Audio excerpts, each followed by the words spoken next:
سلام دوستان، امروز آموزش کار با سایت BTC هیت رو بهتون میدم. ببینید دوستان، وارد سایت که بشید با یه همچین صفحه روبرو میشید. حالا من دارم با گوشی موبایل وارد میشم. خب تعداد این باکس ها که الان دوتا آتیش توشه 3 تاه. الان به خاطر اینکه من با گوشی هستم این حالته. وقتی که این وری کنین درست میشه. اینا 3 تا باکس که به صورت رندوم میچرخه و شکلاشون اگر شبیه هم باشه به شما پاداش میده. حالا برای آموزشش من برای اینکه درست باشه به حالت اول برمیگردیم. بالا که قسمت هوم، آفرز، اینوایت، ویزیت، اینوست، ماین، پروگرس، هلپ، لاگوت. خب قسمت هوم که همین صفحه است. حالا الان من اوت آف اسپینم به خاطر اینکه تمام اسپینامو استفاده کردم.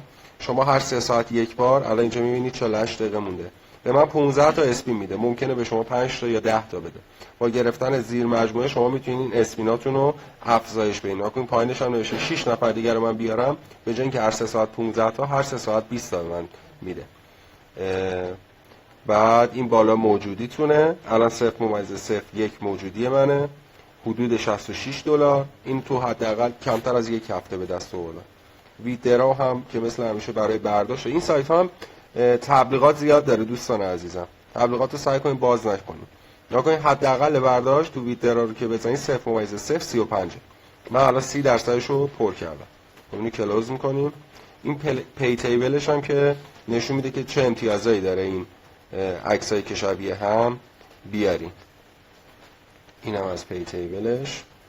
خب اینوستش برای مثل قضیه همون BTC اسمش میمونه و شما میتونید پیش بینی کنید که بیت کوین در عرض 5 دقیقه آینده بالاتر میره قیمتش یا پایینتر میاد.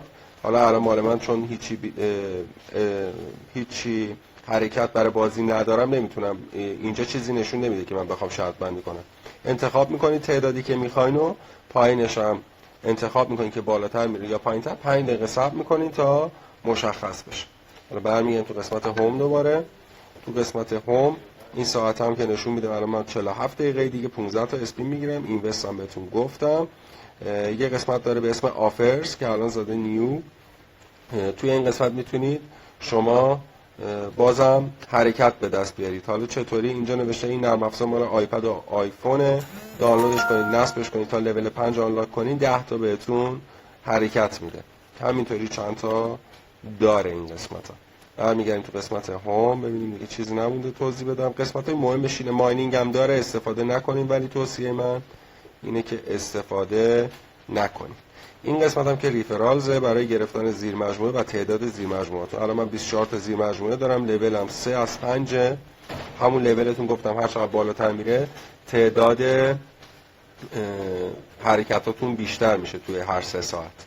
بعد یور پرسونال لینک هم که لینکی که با شما میتونید با اون زیر مجموعه بگیریم و با گرفتن زیر مجموعه درآمدتون بیشتر میشه. هر کی با لینک شما رو ویزیت کنه 10 تا بهتون حرکت میده. هر کسی که عضو بشه 25 تا حرکت میده. الان لول بعدی منم 3 ساعت 15 تا. الان نگاه کنین 80% پر شده. 6 تا دیگه زیر مجموعه بگیرم هر 3 ساعت به 20 تا حرکت میرسم. اینم آی پی کسانی که نشون میده که وارد شدن یا عضو شدن یا ویزیت کردن. اینم از این برنامه. امیدوارم که آموزش کافی باشه و موفق باشید.